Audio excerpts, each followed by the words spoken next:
दादू में तेज़ हवाओं के साथ मूसलाधार बारिश का सिलसिला जारी है। 5 घंटों से ज़ायद जारी बारिश से दादू का मंजर बदल दिया। बारिश से कच्चे मकानात को शदीद नुकसान पहुंचा और कई घरों की दीवारें गिर गईं।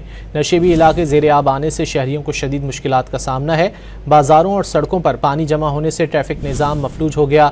बारिश के बायस बिजली की फराहमी मुतासिर हुई। दादू में तेज़ हवाओं के साथ मूसलाधार बारिश का सिलसिला जारी है। 5 घंटों से ज़ायद जारी बारिश से दादू का मंजर बदल दिया। बारिश से कच्चे मकानात को शदीद नुकसान पहुंचा और कई घरों की दीवारें गिर गईं। नशेबी इलाके ज़ेर आब आने से शहरियों को शदीद मुश्किलात का सामना है। बाज़ारों और सड़कों पर पानी जमा होने से ट्रैफिक निज़ाम मफलूज हो गया।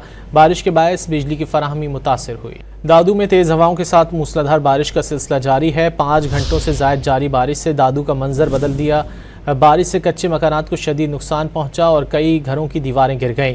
नशेबी इलाके ज़ेर आब आने से शहरियों को शदीद मुश्किलात का सामना है। बाज़ारों और सड़कों पर पानी जमा होने से ट्रैफिक निज़ाम मफलूज हो गया। बारिश के बायस बिजली की फराहमी मुतासिर हुई।